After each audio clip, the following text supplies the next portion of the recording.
Hello, welcome to Smart Talk. Today I'm going to do a video on uh, economics, primarily smart predictions. I've got Elon Musk did an interview recently. He's a trillionaire, richest man in the world. Did an interview with Economist and made some predictions about the future.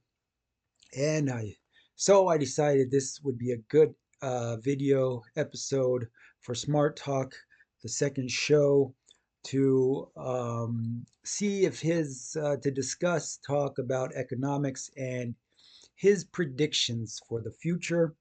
Elon Musk, like I said, is a trillionaire. Most people recognize him, and he apparently does exercise on treadmills. He's a little bit like me and others, maybe, uh, who run on the treadmill weekly for exercise, watch videos. There is a chance he could, some point in the future, watch this video while he's running on a treadmill.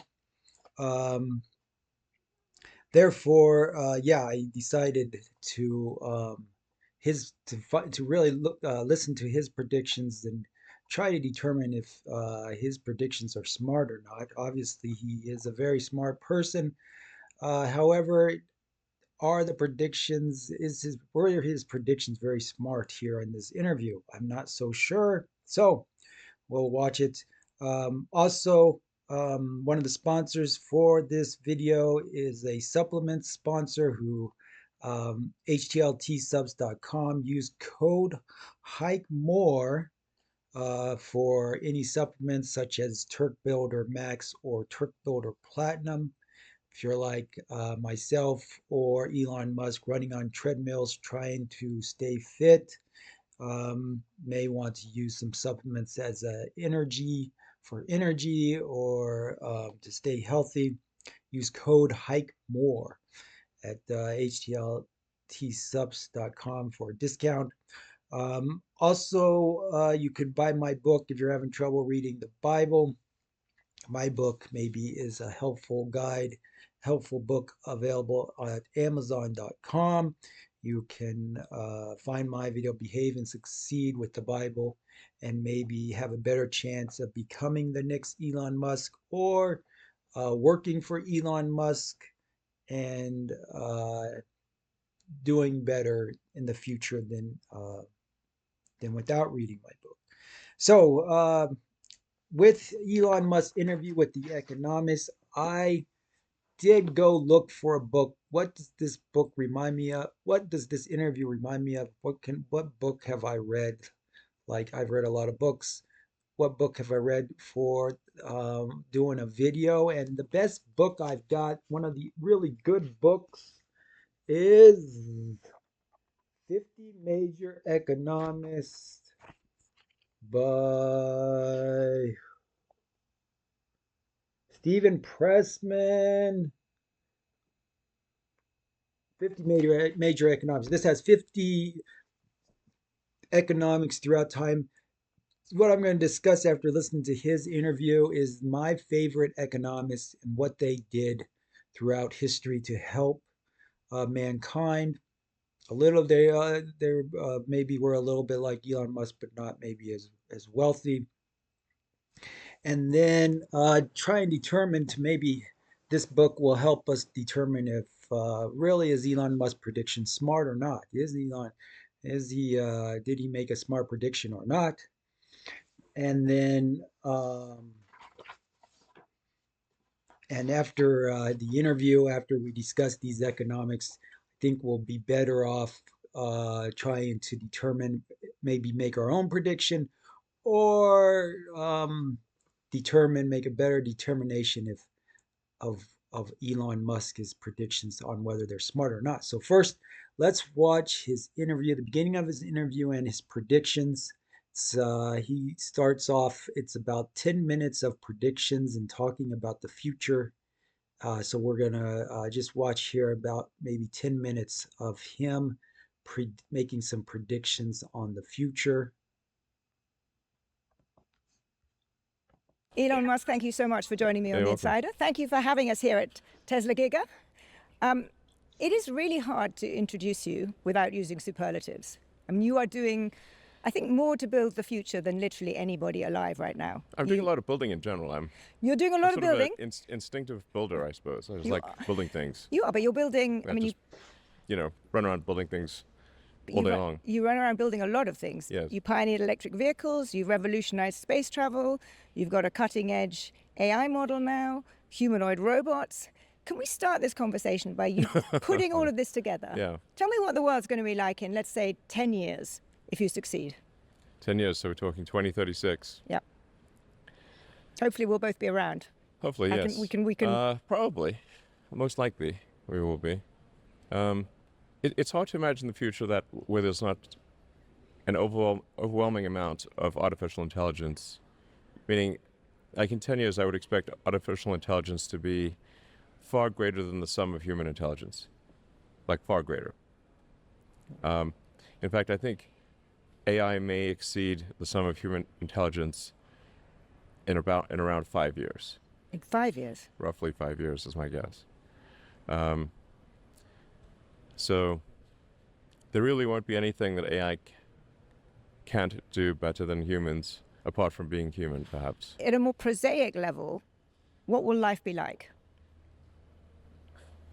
The most likely outcome is an age of amazing abundance, where anyone can have anything they can think of. This may sound preposterous, but well, here we are in 2026. Let's see where we stand in 2036. Now, of course, there are things that could derail this, like a massive global thermonuclear war or something like that. But assuming that there's not World War III, I think we're headed for an age of amazing abundance. So this is, I guess, a message of optimism and excitement about the future. So we'll talk about the abundance in a second, but just on a very prosaic matter, how are your companies going to be making money? Because when you, in the SpaceX IPO prospectus, it looked as though the overwhelming amount of the revenue would be coming from AI, from Grok, really. It won't be transporting things to space, as SpaceX is now doing. What will your companies be doing in 10 years? And how will they make money? Well, you can really think of the economy as digital and physical intelligence. So what we have right now advancing very rapidly is digital intelligence, obviously, with AI that is, it seems, almost with every passing week, there are more AI breakthroughs. It can do something amazing that it couldn't do before. But it's still somewhat confined to the digital realm. It doesn't have end effectors. You need the end effectors in the form of humanoid robotics. You need basically lots of bots, in a nutshell. You need lots of bots. And then you can go from intelligence manifesting itself only digitally to shaping atoms. And you say, what is an economy? An economy is the production of goods and provision of services. And if you have vast numbers of robots with vast amounts of digital intelligence, you have a sort of a quasi-infinite economy. So this is really the future is going to be very, very different from the past. There's no analogy or metaphor that I think illustrates the magnitude of change that we're going to experience here. I understand that, and I'm also trying to kind of figure out what that world will look like. But I think in some it'll way be you good. have, it's going to be pretty incredible. Yeah, we'll also do. There are some risks too. There's We'll risks. come to those. We'll come agree. to those. But Yes. just on how then you make money, because in the end people are buying your shares because they expect you to make money. Do you sell I'll make another robots? prediction. Money won't matter in 2036. You're watching my interview with Elon Musk. If you want to get early access to other interviews, subscribe to The Economist by clicking the link above. Now, back to the interview. I'm not sure that the people who bought your shares think that money won't matter in 2036. Well, what do you want money for?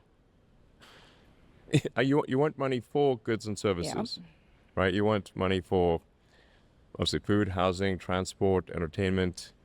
Well, if that is so abundant that there's more, that the robots and AI are providing more goods and services than any human could possibly consume, what do you need money for in that case? But you're creating these robots. Are you I guess then between selling now and then you'll need money, sure. Are you selling these robots? Are you selling humanoid robots, or are you producing goods and services with the humanoid robots that you control? Like, are you the Levi Strauss? I think I would probably be. It would be an exercise in vanity for me to think that I would be controlling super genius AI that is vastly smarter than me. I think what we can and should try to do is to make sure that the AI has good values, that it cares about humanity, and that it wants us to be happy and prosper. I think it probably will be. What my biological neural net tells me is that the most important thing for AI safety is to be maximally truth-seeking and curious. If that's the case, I think it will foster humanity. So let's unpack that. You're sure that humans will no longer be in control in 10 years' time? I think it is unlikely, in the same way that if the difference in intelligence between AI and humans is vastly greater than the difference in intelligence between AI and chimpanzees, it's hard to imagine that the chimpanzees would be in charge. I'm really And struck we by are this. essentially an evolved form of chimpanzee. So it wasn't that long ago that we were swinging through the trees, eating bananas in the jungle. And we still eat bananas, by the We way. do. We do. And there's still, bananas. Sometimes swing through trees as well. Yeah, sometimes swing through trees. It's kind of fun. It's sort of reminiscent of the past. For all time's sake, swing through the trees once in a while. Probably, there should be more swinging through trees. I bet it's way more fun than people think. I'm with you on that. I'm definitely with you on swinging through trees. I love swinging through trees. But I'm really struck listening to you say this now, because I've been listening to a bunch of things that you've said over the years. Yeah. And 10 years ago, you were on a podcast, I think it was with Neil deGrasse Tyson, and you said that the thing that terrified you most was rapid recursive self-improvement in AIs. Yes. And that you said, and it really struck with me, you said that we will just be the pet Labradors at the best. Well, then. Now you see, Labradors are pretty happy creatures. That's my experience. but in 2023, you asked for a slowdown in AI because you were worried about it. Well, I signed on to, as one of many, like 500 people. I was just, one of many signatories on that thing. But I think even last year you said, I know, where was it, Ted Cruz's podcast, you said there was a 10 to 20% chance of killer robots wiping out humanity. Yes. So you sounded worried then. Now you seem very relaxed about it. Have you changed your view? I still think there's risk associated with AI and robots. It's not zero. I guess I've come to my sort of philosophical conclusion is to look on the bright side. I can't see any way to really stop this incredible momentum of AI and robots. And at times I sort of think, well, perhaps, even if there was a stop button, we probably shouldn't press it because the most likely outcome is incredible abundance for all. That's what I thought, actually. It struck me that now you seem to have decided it's inevitable. Let's hope for the best and go for the ride. Yeah, I mean, yes, pretty much. Let's enjoy the ride. Is I think my philosophy at this point. Because honestly, there seems to be just an inexorable progress here in AI and in robots. That But even if I wanted to stop it, I couldn't. do you think there's still a 10 to 20% chance that killer robots mean the end of humanity? That's a high P-doom, as they say. Well, in the long run, we're all dead, of course. So I mean, Yeah, so but, I mean, Okay, so yeah, the long run, we're all dead. I think that's a good place to stop it. That's from Elon Musk, not from me, but he made, 10 years. She said 10 years. Did he know she was going to say 10 years? We don't know, but that starts off with the discussion. What's going to happen in 10 years? He's really optimistic about artificial AI and robots. He kind of made some strange stuff. Is money going to matter? Is the progress going to be so good? Is it going to be like Star Trek? Star Trek in the future. Does money really matter when it's Star Trek? There's such advance in technology. Maybe he didn't know he was alluding to Star Trek, but I kind of took that as 10 years from now we're not going to be at a Star Trek level, but so I think money is going to matter. It's going to make a difference. Whether so, maybe that's a bad part of his prediction. But overall, in general, pretty much is optimistic. An age of of tremendous abundance. Abundance is kind of in the Bible, and it's in, for instance, Adam Smith's book. He talks about abundance. It's sort of a biblical term and a economics term. Maybe it's why he chose the word abundance, but he's very optimistic, Elon Musk, on his prediction 10 years from now. Like there's going to be AI. There's already AI all over, but in 10 years, there are going to be robots and they're going to be incredibly more smarter than humans. And the logic of what is the robots, what are the robots going to do seems to be the strenuous feature of the discussion. Is there going to be Terminators in the future uh, or not? Um, so there was the interview. Maybe before we really decide if his prediction is smart or not, he got 10 years.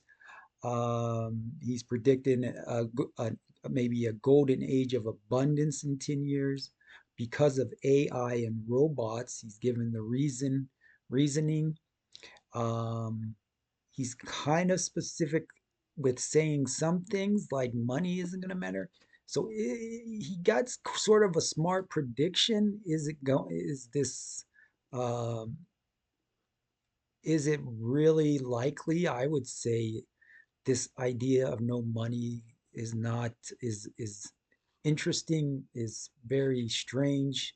So let's look into my favorite economics, and then after we talk about this book and these my favorite economics, then maybe we'll have a better idea of of catching up with Elon Musk and maybe determining if his prediction is very going to be very accurate or obviously he's making some predictions that haven't come true.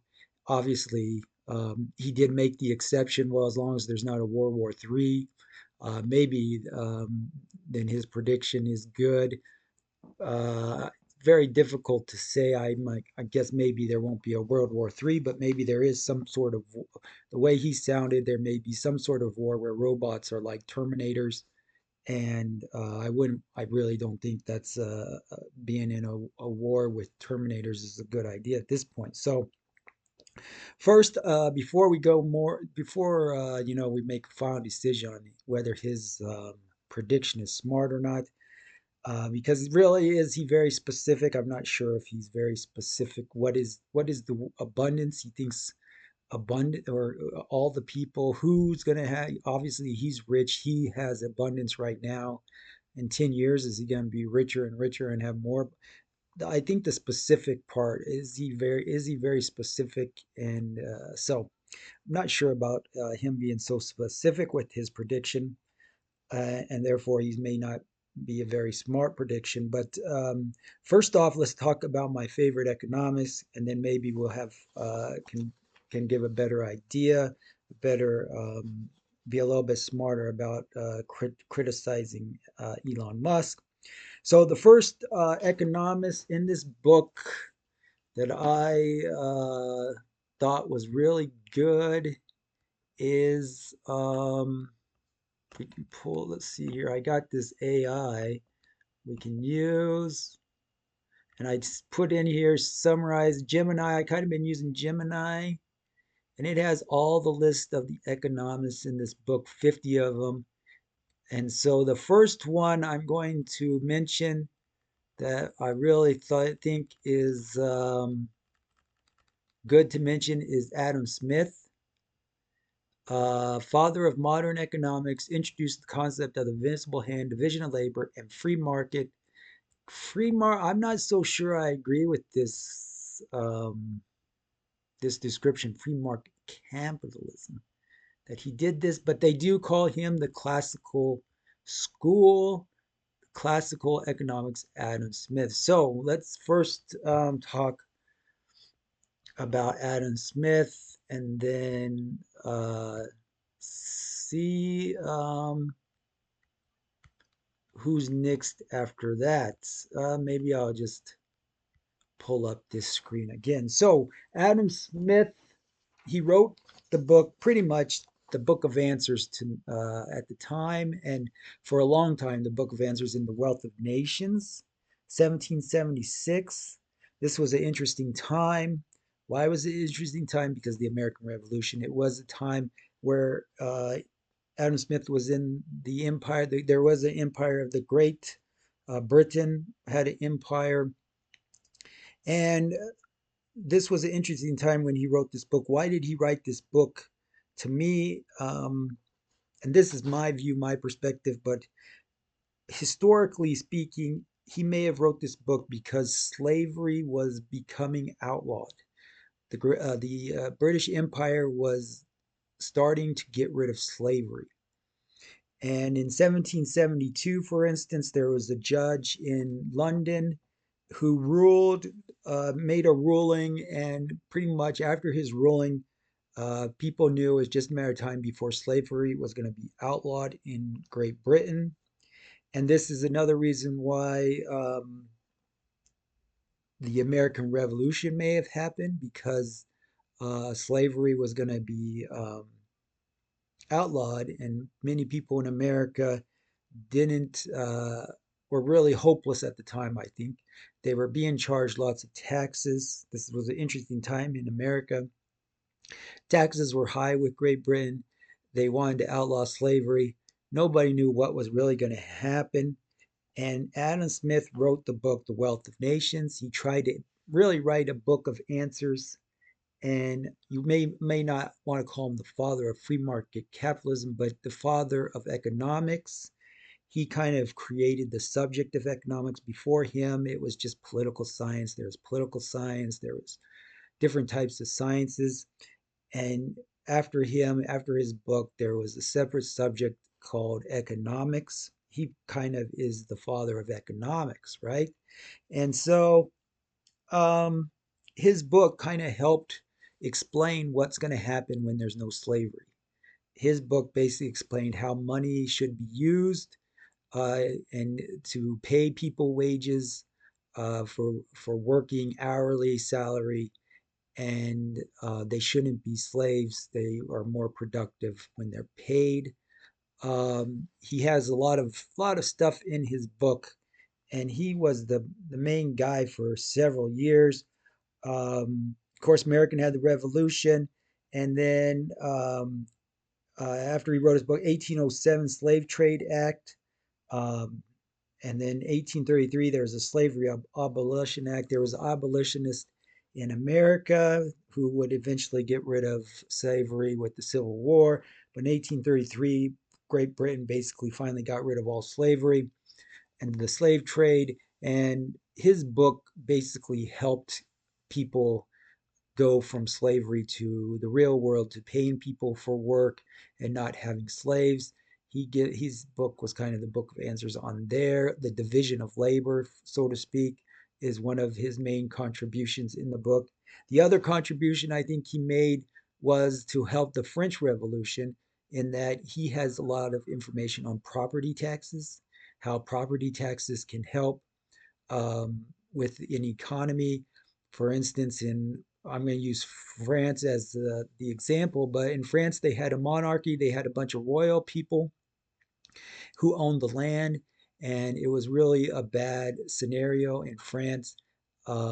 This is after he wrote his book, but he wrote his book primarily to solve maybe one of the issues was to solve the issue with property and landlords, and is what the people in France were doing. His book was in English. It's too bad, not enough people in France read his book because it was in English. They didn't pay attention to his book because it was in English. And instead, so the France, they had a bunch of royal people who owned land and they would charge rent. And in return of getting high rents, they didn't have to pay too much in property tax. They were, had a free ride. They were very rich. People were fed up with the very rich, royalty people in France. And in his book, he explains how well property taxes should be increased so that if the land isn't being used right, which it wasn't being used right, then the government can confiscate the land from the owner. They can't pay their taxes. Property taxes are something a form of getting rid of really bad property owners. And then obviously the land can be sold for a lower price to a good landlord who charges a decent rent, but then the land can be used for better purposes. And maybe if the land isn't worth much money, it isn't producing much money, then the property taxes you can lower the property taxes and make the land more profitable. But as it was in France, a lot of the royalty people had a free ride. They just charged rent. They didn't have to pay property tax. And the people were sick of them. And it was kind of a really vicious revolution where instead of, maybe there would have been an avoidance of the revolution in France if property taxes were right. And he does a good job of talking about a lot of stuff, but property taxes, I think he does really good. He mentions in his book. Um, Next guy, where is this?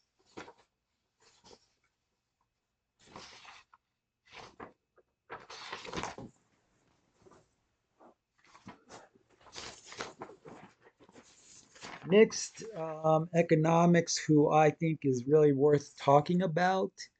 Let's see if we got pull up this guy. It is Alfred Marshall. Alfred Marshall was the next um, economist to me to make a really good um, contribution to economics. There he is.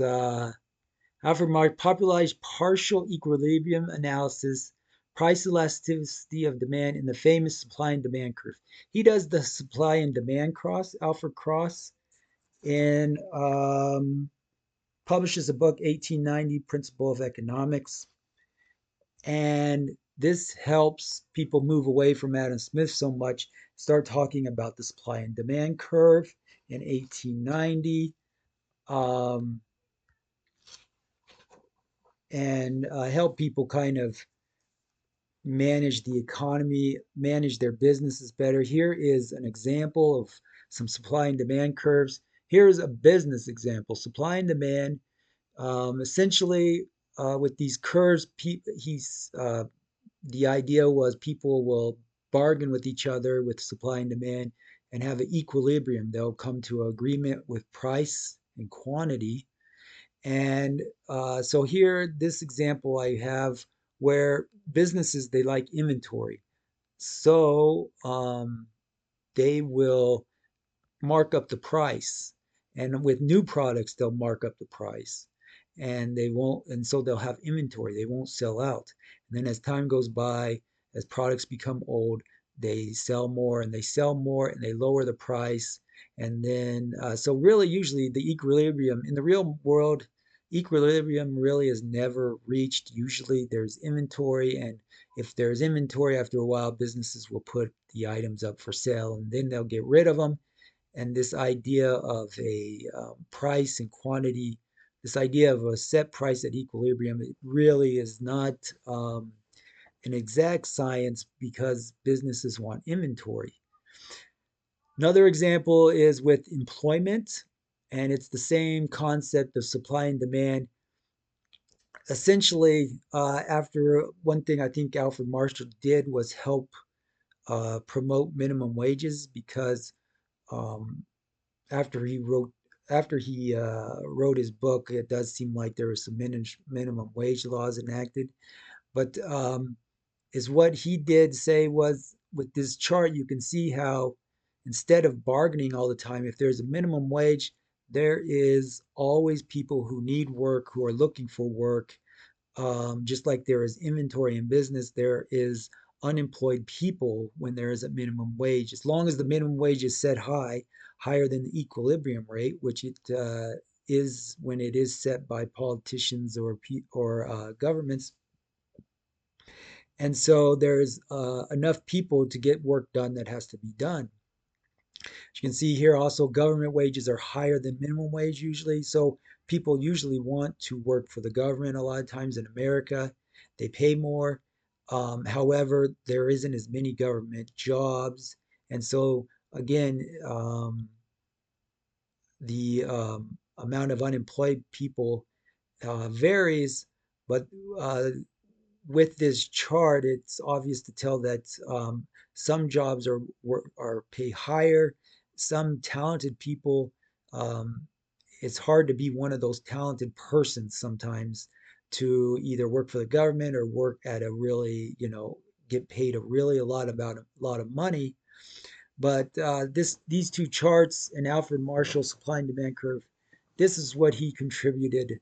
In my opinion, he helped contribute to the world 1890. And just like I'm showing here, equilibrium price is probably not exactly always reached because businesses want inventory and stuff.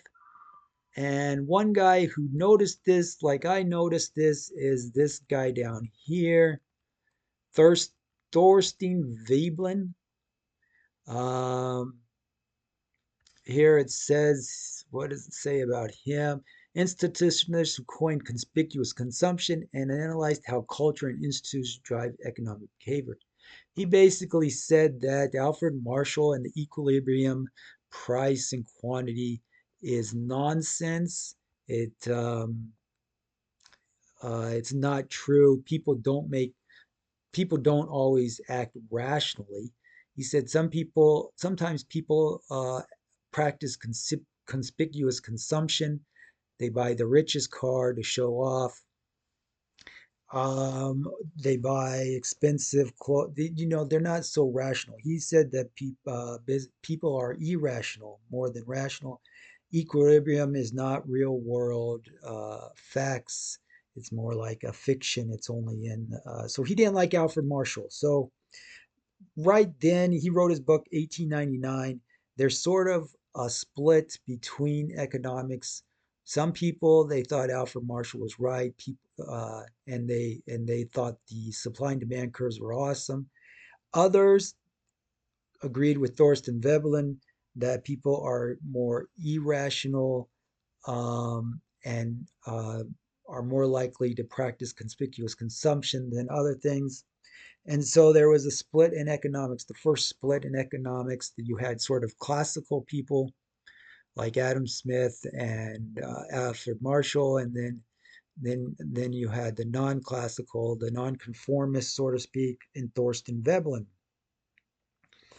Um, yeah, and so Thorsten Veblen's book was pretty good. He was kind of out of the ordinary. He said what's conspicuous consumption is he kind of preferred to say people act greedy or envious. People do things based on greed or envy. It wasn't like most economics at the time said people will do things for money and they do things because they're competitive. If one guy buys a rich car, the other guy wants to buy a rich car and or wants to have the same nice car. It's competitive. The marketplace, free marketplace is competitive, and people keep score. people are able to use money. They're not greedy. They can use money to transfer, make goods, and keep sort of as a way to keep score. Um, at the very least, at best, it's a good way to trade food, trade products and services, kind of like Elon Musk was saying. An economy is something where there's products and services available, and money really is the best way to value those products and services and to trade in money versus who wants to trade four apples for four oranges. It's just not it just makes things a lot life is a lot easier when money's used. And of course, slavery, who wants to work as a slave? Is better to work for money than to be a slave somewhere. So there was basically the split was between Thorsten Veblen and his conspicuous consumption, practicing conspicuous consumption, people acting in greed and in envy. And then there was the normal view, the classical view of people are not greedy. They just use they're civilized. They're civilized and they use money for trading, and they are competitive. Was the view very competitive? People are very competitive, especially when there's work and money to be made. So uh, his this split kind of uh, was maybe helped cause the 1920s stock market crash happen. And the next economist I want to talk about is John Maynard Keynes. Shows up in 36. Keynesian Revolution transformed macroeconomics. Macroeconomics argued that aggregate demand drives output and that government intervention is needed during recessions. Um, and so, with his information, um, he wrote a book. John Maynard Keynes wrote a book in 36, General Theory of Employment, Interest, and Money. He basically said fiscal policy, government policy, there was a recession, the 20s crashed, there was a depression in America. He said government policy, they can spend money and uh, help help with the economy by spending money and get the economy booming again. And then eventually uh, eventually the income will be earned back. He also essentially created a 40. He still instead of Alfred Marshall, he said there's a 45-degree line in a chart, and he said, well, is if you cost equal expenditures, income equals expenditure. All you got to do is spend money, spend money, spend money, and eventually that money will be earned back in the economy. At some point, there'll be a break-even point along the 45-degree line. And all you have to do is just spend more money, and then the people who you pay will eventually spend money, and the government will get the money back. Although what is the problem with this one is that a lot of times the government can spend too much money. There's a debt. The inflation is caused by this when this happens, and so one of the things about his model important is to oftentimes it's better to balance the budget with the government. With this model, if you're going to spend, it's better to have a balanced budget and not go into debt. Here, if we get rid of it, let's see, there is this information here where it provides us too much government intervention may lead to budget deficits and national debt, which obviously has happened in a lot of countries. They spend too much money. Um, and then here assumes that all spending is equally productive, which may not be true. So there's a lot of wasteful spending, and it doesn't help much um, oftentimes. And so he wrote this book, created this 45-degree line, and Um, of course, uh, what happens is that World War II starts. People spin their way into World War II. People just keep spinning. They use this 45-degree line, and World War II results.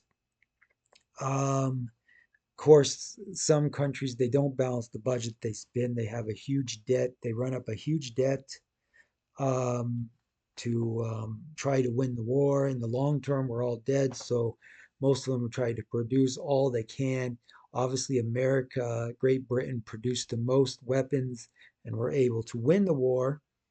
And um, what happens next is, of course, this Keynesian theory continues, and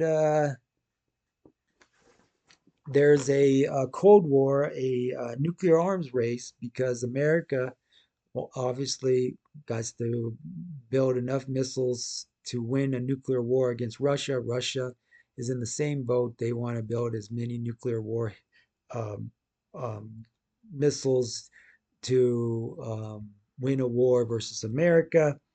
And there's a huge Cold War because of John Maynard Keynes and his little Keynesian theory and his idea that government can just spend, and eventually the revenue, the production will show. There's a lot of corruption. Obviously, Russia had so much corruption, and it was really, the Cold War was a really bad time in America. And there's one guy, economics, who basically saved the world from a nuclear holocaust. And here, let's see what it says about the guy who saved the world from a nuclear holocaust. It is Milton Friedman, leader of monetarism, argued that money supply fluctuations drive economic cycles and advocated for free markets. And Milton Friedman, he saves the world basically. He says, stop with this Keynesian model, with this chart.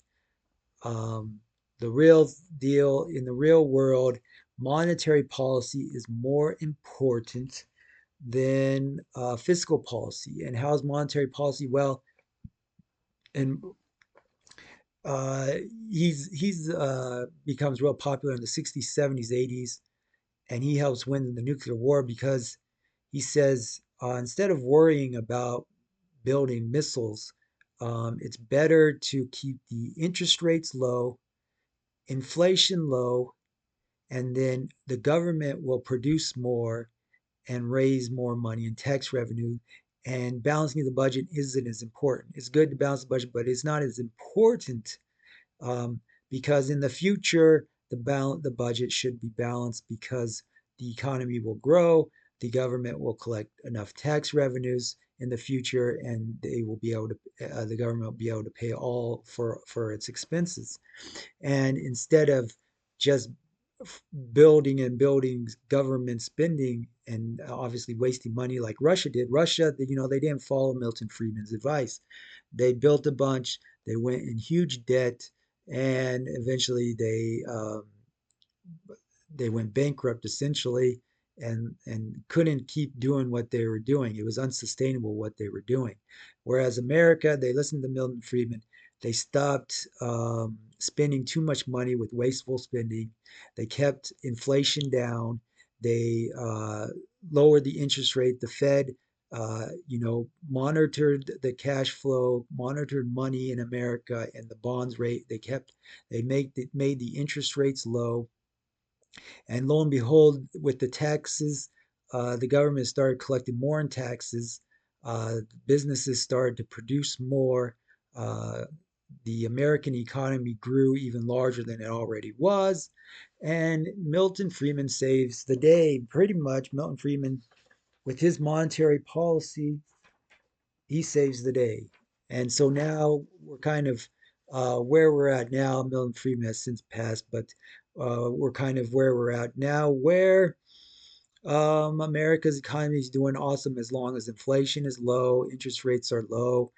the economy is kind of humming in America.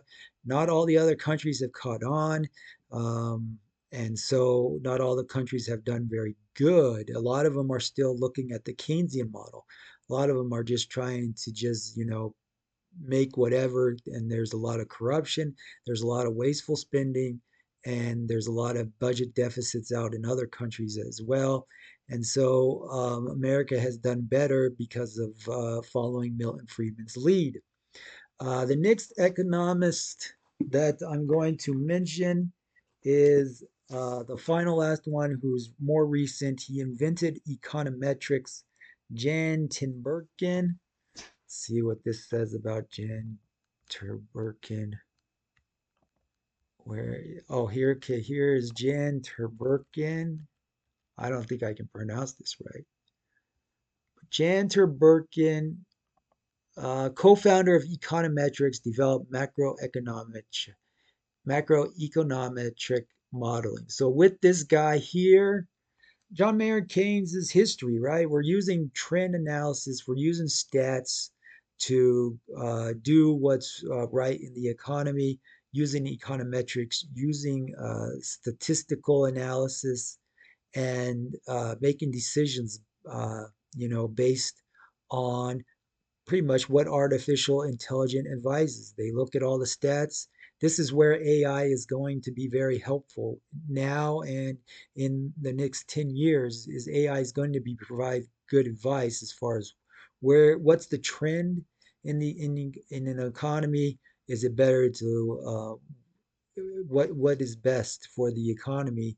Lower the Fed, for instance. AI is probably going to be pretty good at helping the Fed decide if they want to lower interest rates, increase interest rates.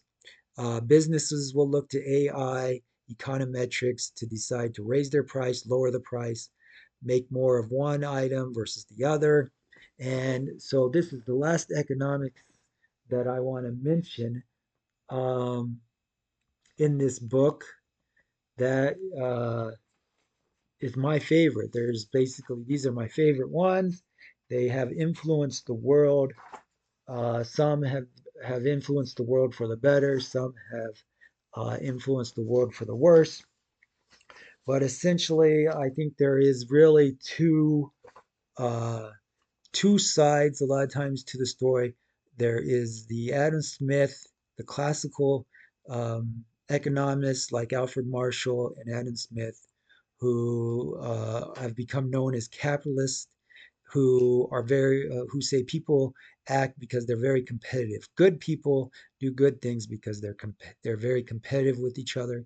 And then there's the other side of the other side of view of Thurston Veblen, who say equilibrium. This is not real world. A lot of these economic stuff is not real world.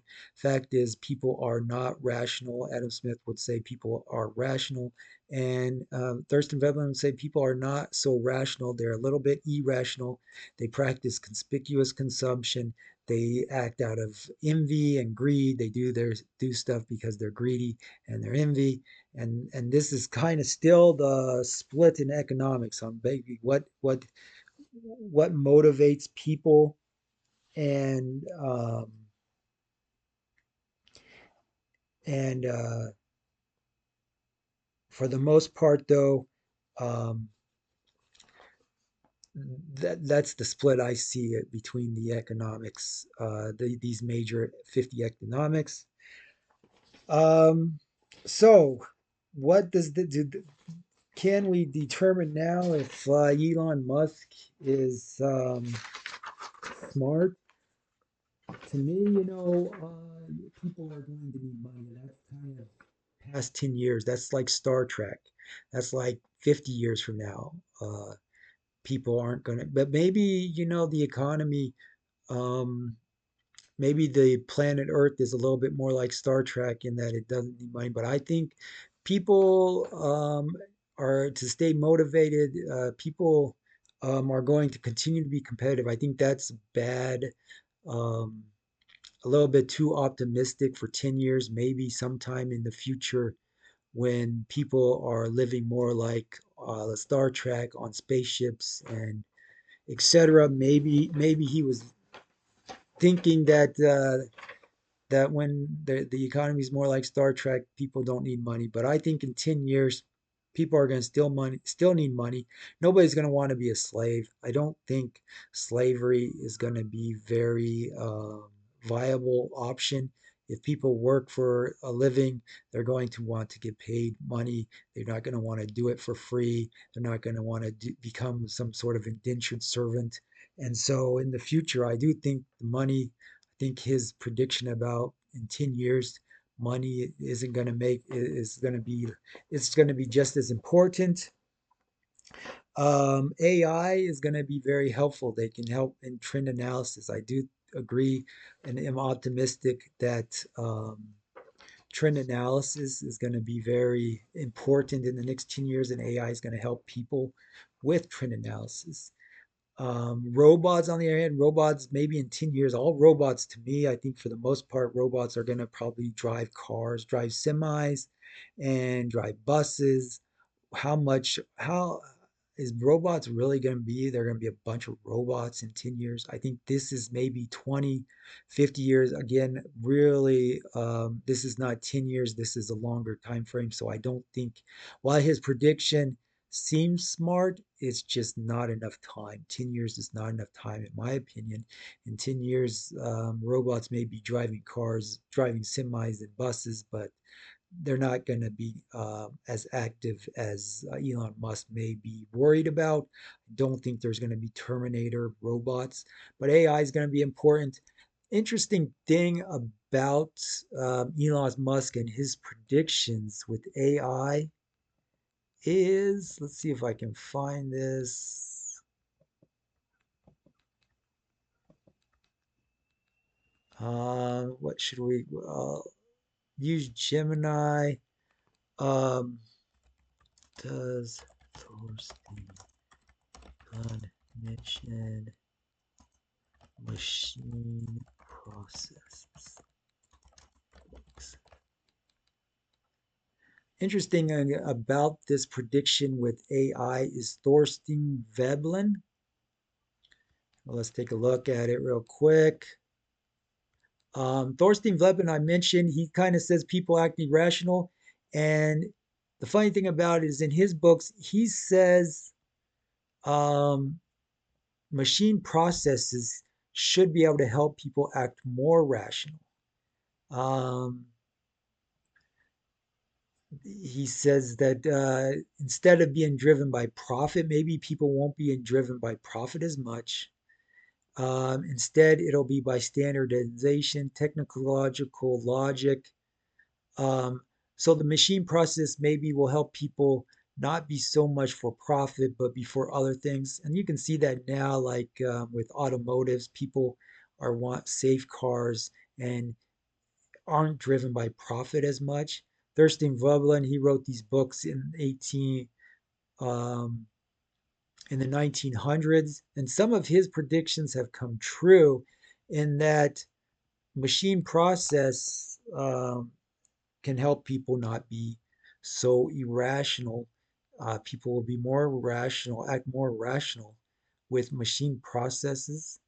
And I thought this was kind of interesting because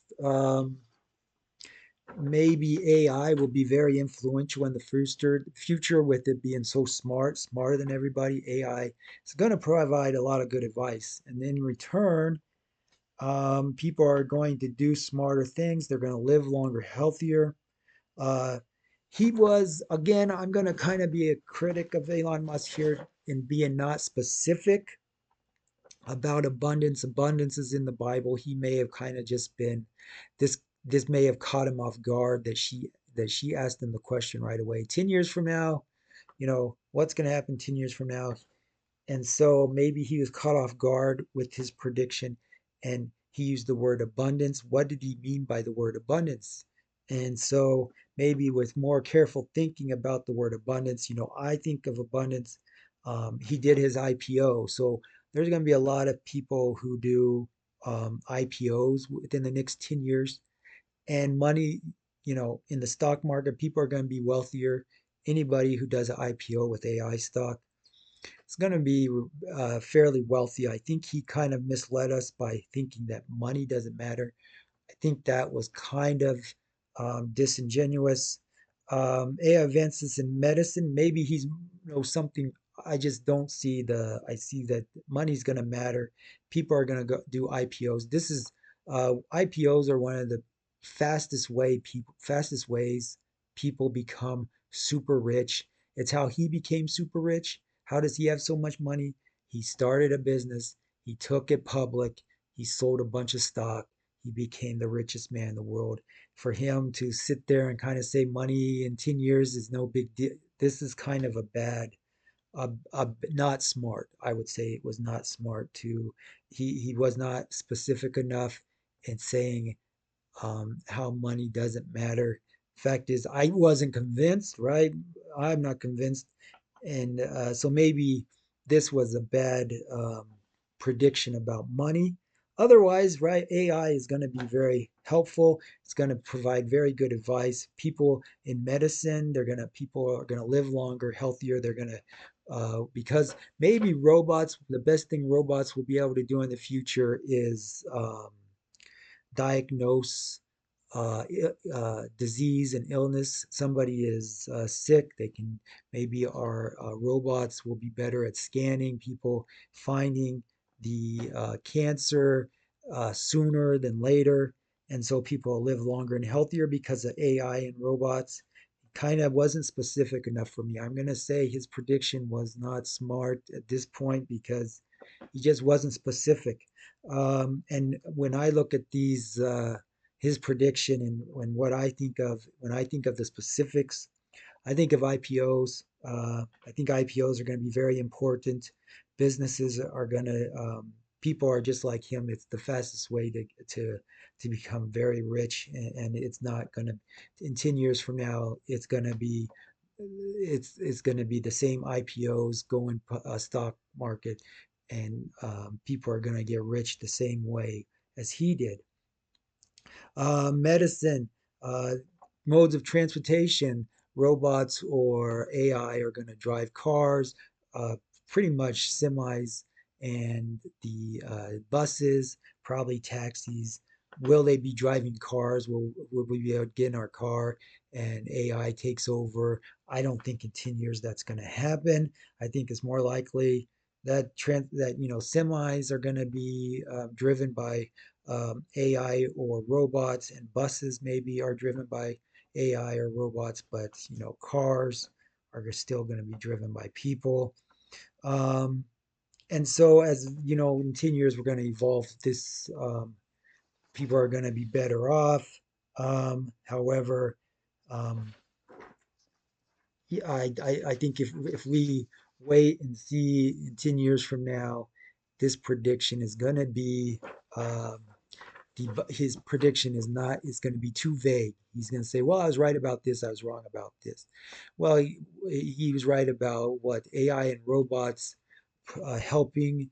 Of course, they're going to help, but he wasn't very specific with his prediction. He may have been caught off guard, didn't know he was going to be asked this question, and so this prediction, is not. I don't think he's going um, it's going to be a very accurate prediction for 10 years. I think in 10 years, if I am, if there's going to be this golden age of abundance, am I going to, does this mean I don't have to, the way he talked, the way he was optimistic, um, anybody that, there's only, I should be able to have Bronco season tickets in 10 years and I should have my golden age of abundance with Bronco season tickets. But fact is, um, wherever the Broncos are playing, the stadium they're in, there's a limited amount of seats, and there's a bunch of people who want want Broncos tickets. Um, how confident am I now that I get season tickets in 10 years from now? Uh, I'm just not super confident after listening to this optimism. Um, I think maybe some of the things he's thinking and guessing is more like 20 years, maybe 50 years from now. But 10 years, with this time frame, I think his timing is off a little bit on his predictions, and hopefully there's not a World War III. Hopefully, whoever you know, there is no Terminators created within the next 10 years. I don't really see a Terminator robot being created and then mass produced uh, in 10 years. Again, his timing may be off. Again, his timing may be off on some of these predictions. It's not 10 years from now, it's 50 years from now.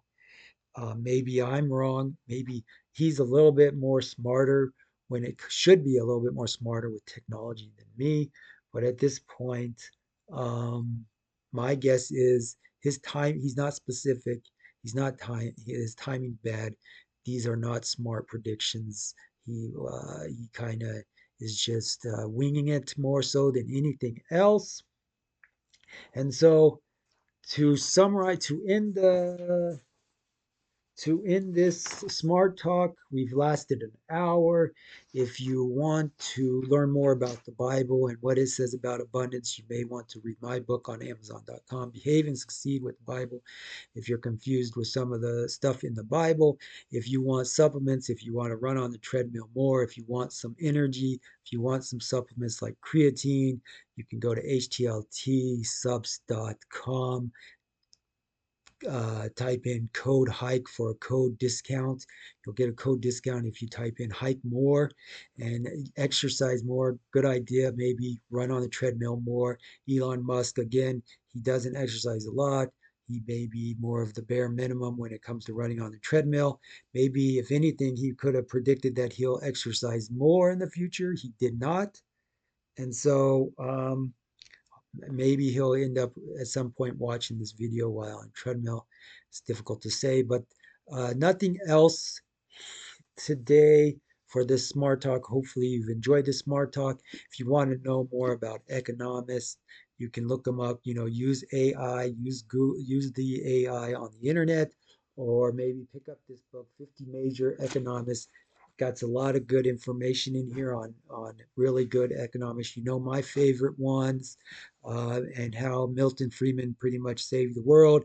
So, any other questions, comments, please put questions, smash the like button, etc., with this video. Subscribe if you want to see more videos, and enjoy the rest of the summer of 2026.